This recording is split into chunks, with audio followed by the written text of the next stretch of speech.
Assalamualaikum warahmatullahi wabarakatuh. Jumpa lagi di channel saya Arif Suparwono.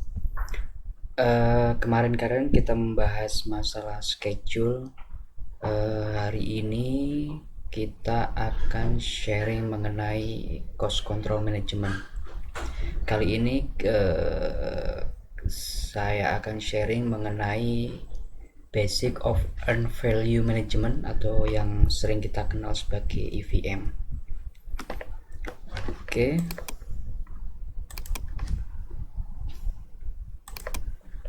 Pertama-tama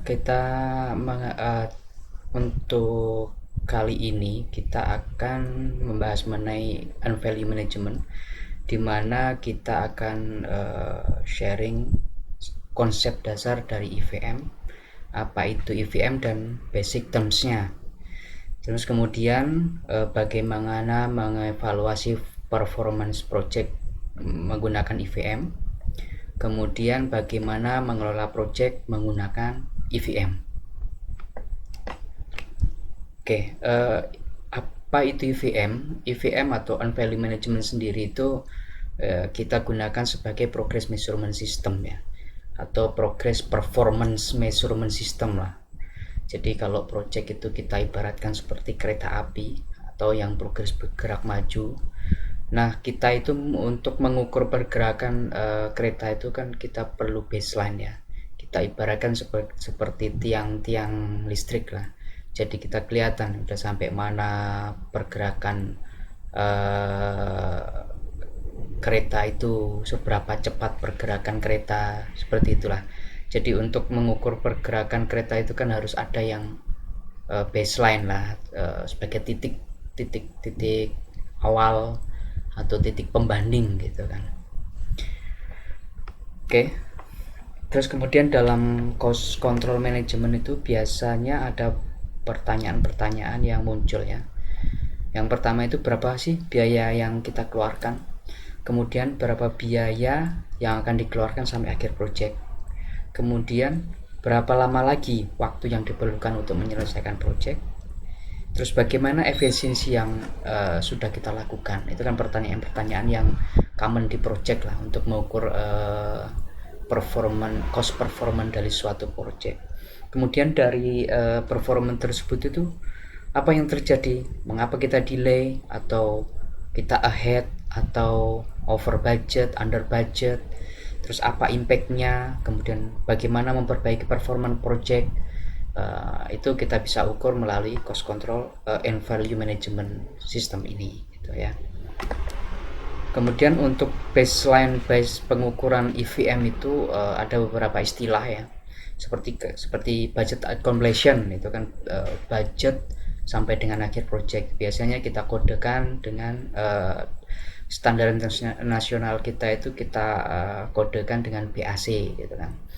Terus kemudian budget cost work schedule atau plan value kita kodekan PV gitu. Kemudian budget cost work perform atau budget per 1% progres yang telah tercapai, itu kita kodekan dengan EV. Kemudian actual cost work perform itu actual cost yang terjadi sampai dengan cut off date, itu namanya AC, actual cost. Kemudian budget at completion itu berapa sih biaya untuk atau budget yang diperlukan untuk menyelesaikan project dari COD sampai dengan selesai. Kemudian estimate at completion itu berarti total biaya yang akan kita gunakan dari sampai selesai itu berapa lagi. Kemudian cost varian itu berarti kan deviasi cost. Kemudian schedule varian itu deviasi dari schedule, apakah kita delay, apakah kita ahead atau kita on schedule gitu. Kalau schedule performance index itu indeks pengukuran dari schedule itu sendiri. Cost performance itu indeks pengukuran dari cost gitu. Ini kodenya, kode internasional yang kita akan gunakan untuk pengukurannya gitu ya. Jadi intinya dari EVM itu sebagai tools project control management untuk identifikasi isu resiko selama project berlangsung. Jadi dengan EVM itu kita bisa mengidentifikasi pergerakan project, performance project, kita bisa mengidentifikasi apa aja yang telah kita lakukan, kemudian bagaimana menginfo project, kemudian kita juga bisa memperhitungkan bagaimana project itu sampai selesai, mengenai schedule-nya, mengenai cost-nya gitu. Itu dengan EVM itu kita bisa lakukan seperti itu ya. Ini terlepas dari schedule, karena kita kemarin sudah membahas schedule, nanti ada sendiri yang forensic schedule. Kali ini kita membahas masalah cost. Oke, jadi dari gambaran EVM itu akan seperti ini. Jadi ada biaya, kemudian ada waktu. Ini pengukurannya kan biaya dengan waktu. Nah ini baseline yang kita kenal tadi sebagai plan value itu. Kemudian unvalue itu pergerakan dari performan project kita gitu kan. Jadi konsep dari unvalue itu berapa progress yang sudah kita capai dibandingkan dengan original. Ini progress yang kita capai. Jadi ketika kita berhitung di sini, jadi kita bisa lihat performance sebagai early warning lah, mau diapain project kita, sudah sampai berapa lama project kita, dan bagaimana menyelesaikan project kita gitu ya. Kemudian untuk memulai EVM itu biasanya kita melakukan budget estimation.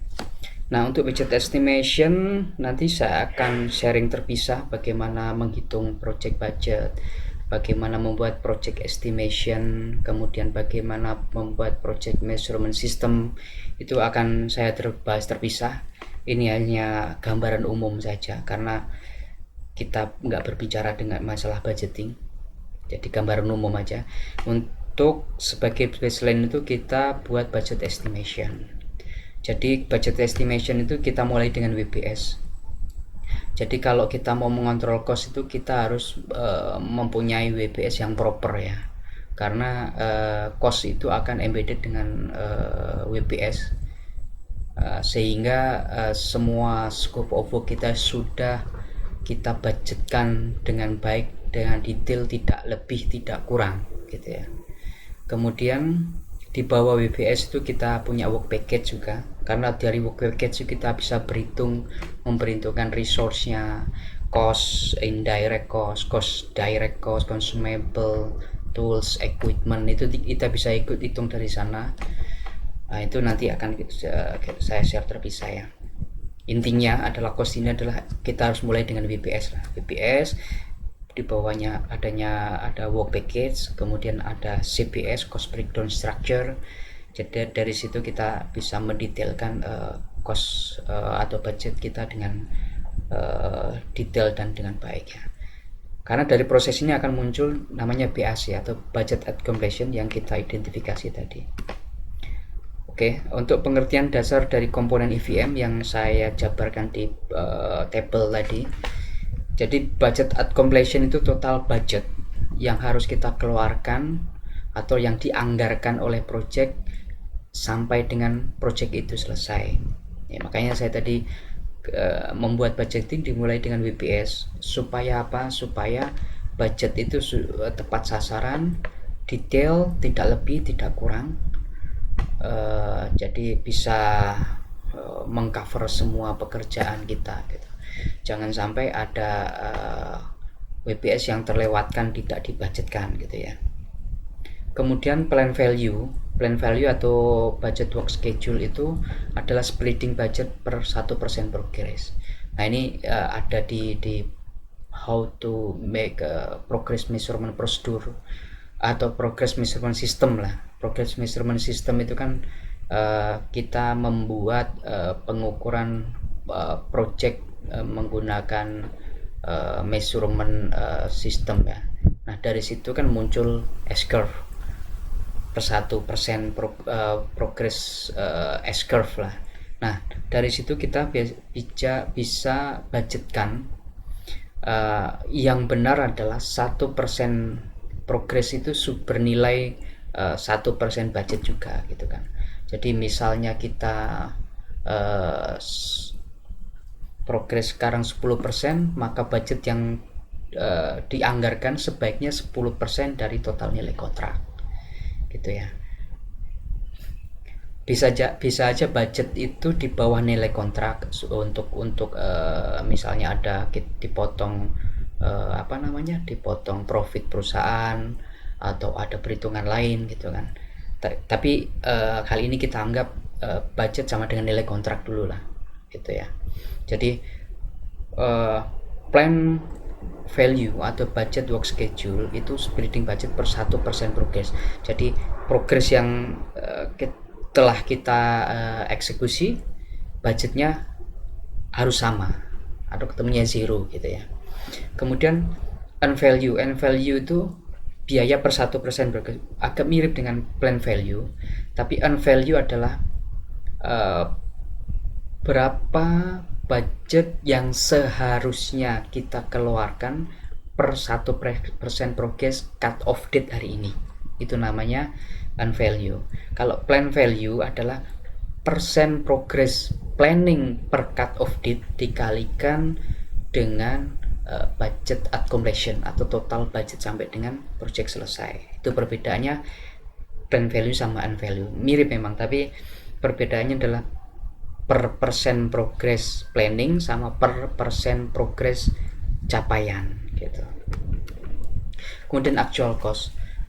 Actual cost itu biasanya dalam pembelajaran project kita itu banyak muncul actual cost ya. Kalau kita belajar dari ilmunya akuntansi itu ada accrued, ada prepaid, ada payable, ada macam-macam lah itu yang di dalam ilmu akuntansi. Tapi dalam cost control kita nggak mengconsider itu hanya pelaporan. Tapi kalau yang di cost control kita consider adalah biaya yang sebenarnya terjadi ketika hari ini atau cut off date. Jadi misalnya jasa yang sudah kita pakai, misalnya kita sewa crane, itu kan biasanya mereka sudah performa cost invoice tapi belum dibayar.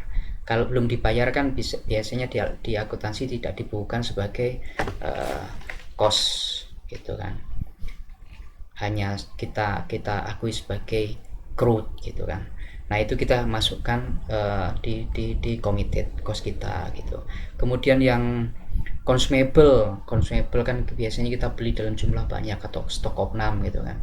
Nah biaya actual cost yang kita pakai adalah yang benar-benar kita pakai per cut off date hari ini gitu. Kemudian ada yang kita bikin temporary facility yang nilainya kan besar sekali ya di depan, itu kita akan splitting berdasarkan progress per actual hari ini. Itu cara menghitung actual cost ya, jangan salah ya.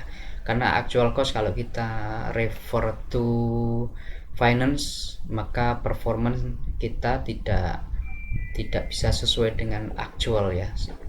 Karena kan di finance pengukurannya beda-beda gitu ya. Ada hutang, terhutang, macam-macam lah, itu bukan di ranah kita gitu.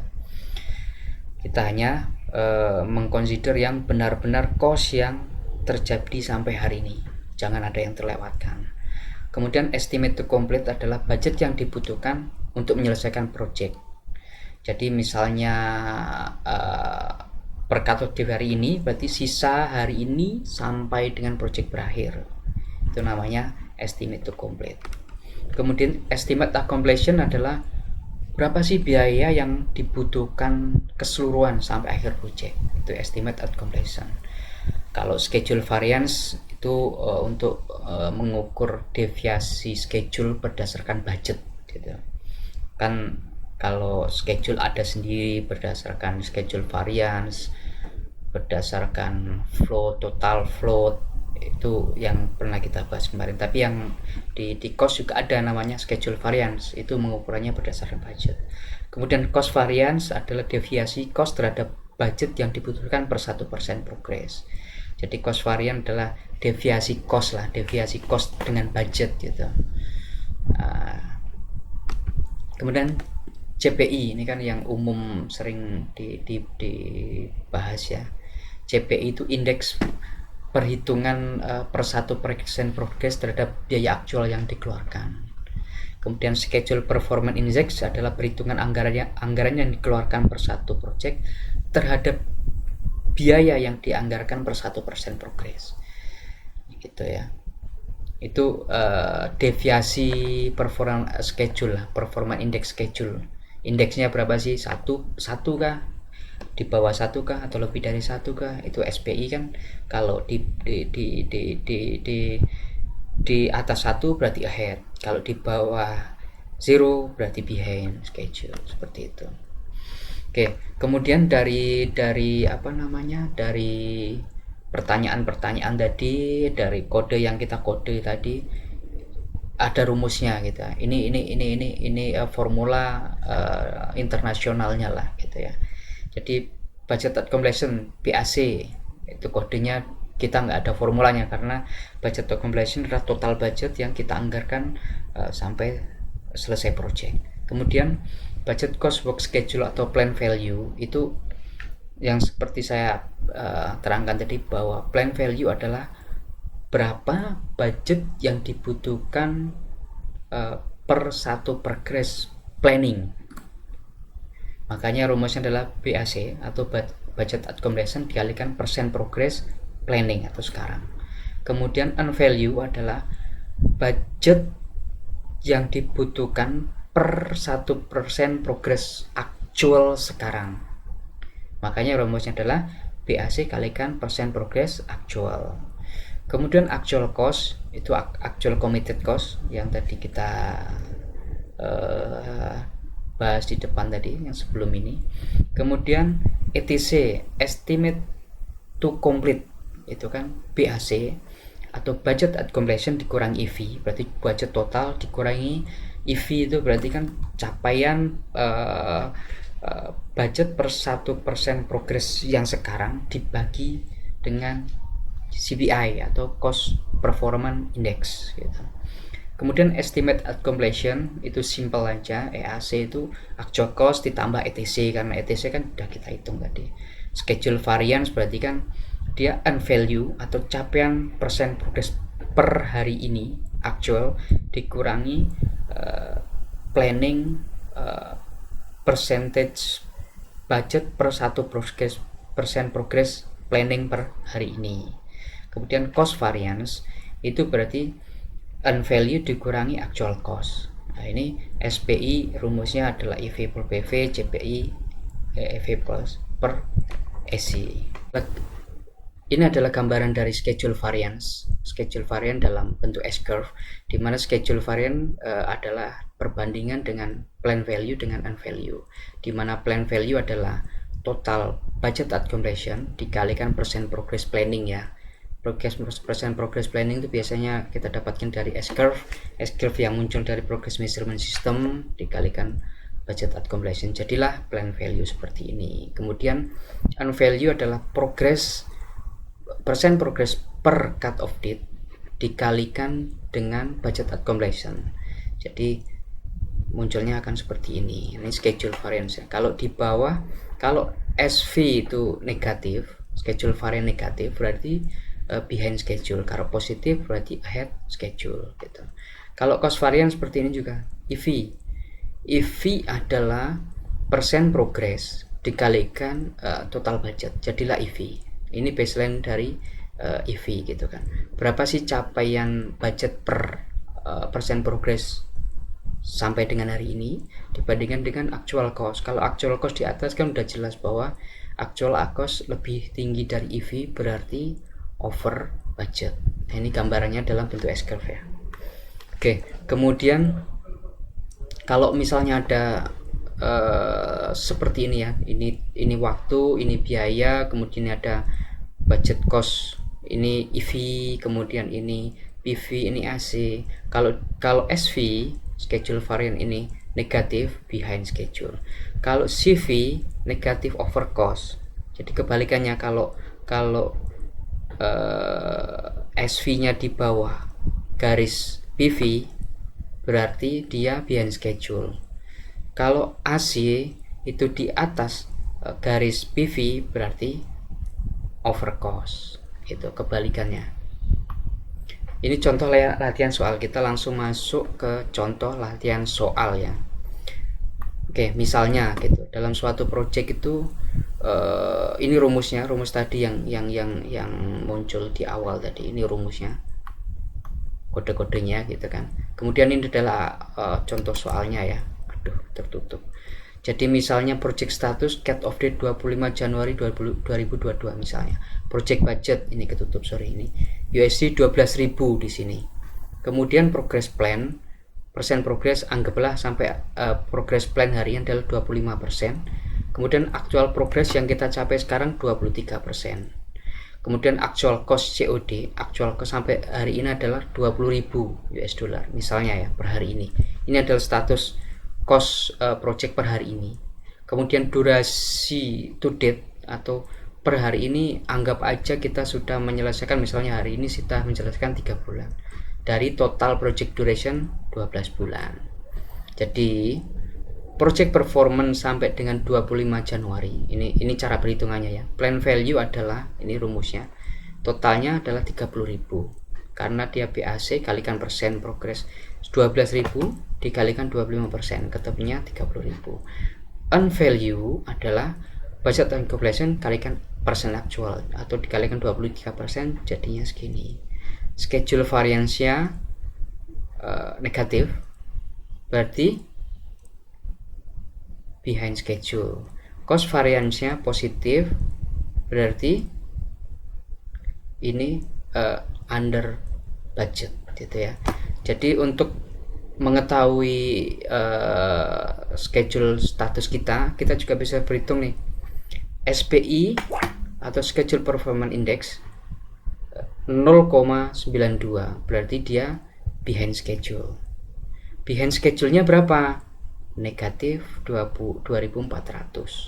Cost Performance Index atau EV per AC adalah 138 atau kita bisa sebut sebagai under budget gitu ya. Jadi estimate at completion-nya dengan kondisi seperti ini ya, kondisi perhitungan seperti ini, berarti sampai hari ini sampai dengan selesai kita memerlukan 66.957 lagi. Jadi total project ini sampai selesai berapa sih budget yang dibutuhkan project sampai selesai? 30.000 ini ditambah dengan 66, berarti totalnya adalah 86.957. Kemudian dengan performance yang kita hitung sekarang, berapa sih schedule yang kita butuhkan hari ini sampai dengan selesai, berapa lama lagi? Itu masih sekitar 978 bulan lagi. Kemudian total schedule sampai selesai berarti berapa? 12,78 bulan. Sebenarnya ini bisa juga ada yang lebih simpel, itu sebenarnya dengan total durasi project 12 bulan dikalikan dengan SPI gitu ya. Itu sederhana, ketemunya sama sekitar 13 bulanan lah. Tapi untuk saya lebih suka yang ini karena lebih detail, lebih akurat lah. Karena 0, kalau misalnya durasinya D kan lumayan ya. Jadi kesimpulannya project ini yang kita bahas tadi, schedule variance negatif, cost variance positif. Kalau dari yang kita lihat tadi, schedule performance index-nya kurang dari 0 atau behind, cost performanya lebih dari 0 atau under budget, kemudian estimate at completion kurang dari budget at completion berarti under budget, estimate time to finish itu lebih dari project duration, berarti kita akan selesaikan waktu proyek ini lebih dari durasi yang kita set up. Jadi analisisnya seperti ini. Pada project status per 25 Januari adalah behind schedule ya, negatif. Under budget positif. Dengan performance sekarang project akan diselesaikan lebih dari total durasi project, yaitu 0,78 bulan lebih lama dengan biaya yang lebih rendah. Ya, kita ulang lagi. Dia selesai 12.78, tapi biaya yang diperlukan 86.000 dibanding dari 12.000 tadi. Kemudian solusi ini kan dengan analisis sepertinya dengan kondisi proyek ini masih bisa lah kita akselerasi gitu kan. Inilah hebatnya EVM ya, dengan kita berhitung ini akhirnya ketahuan nih, oh proyek ini akan delay nih, akan delay 0,78, tapi budgetnya akan under budget. Nah kita masih punya nih budget untuk akselerasi gitu. Tapi akselerasi nggak semudah berhitung perbandingan gitu ya, 1278 per 12 kalikan actual EAC gitu misalnya, itu juga bisa kira-kira lah gitu, kira-kira misalnya total project tadi 12 bulan, kemudian forecast selesainya 1278, tinggal 12,78 dibagi 12 dikalikan EAC. EAC nya kan 86.900 berapa tadi ini gitu kan, bisa aja perbandingan. Jadi kira-kira akan selesai, akan membutuhkan biaya sekitar 96.000, masih under budget juga gitu. Tapi nggak semudah itu untuk menghitung forecast akselerasi, karena kita harus berhitung lagi ya, remaining worknya berapa, productivity-nya sekarang berapa, terus kemudian kita kalau akselerasi perlu resource lagi berapa, apakah dengan meningkatkan productivity bisa, atau harus menambah resource, itu banyak lah yang harus diperhitungkan gitu kan. Karena misalnya increase productivity apakah possible gitu kan, karena biasanya productivity masing-masing wilayah kan berbeda ya. Nah untuk menaikkan productivity mungkin kita bisa improvement power gitu, dengan semangat memberikan apa gitu. Biasanya di proyek kan lucu-lucu ya, ada yang dikasih tambahan gaji gitu kan, allowance apa, kasih susu, dikasih makanan, atau kasih overtime atau apalah, itu untuk meningkatkan productivity. Bisa juga kalau misalnya mentok ya tambah resource gitu kan. Nah itu panjang ceritanya untuk akselerasi, itu nggak bisa dibahas di sini lah, lebih detail lagi ke sana. Oke, berarti dari sini, dari jabaran kita sekarang, kita terlihat bahwa dengan EVM sangat powerful untuk mengontrol project ya, mulai dari cost-nya, mulai dari schedule-nya, forecast-nya seperti apa, forecast schedule-nya juga bisa kita hitung gitu ya. Oke, sampai di sini sharing cost saya hari ini.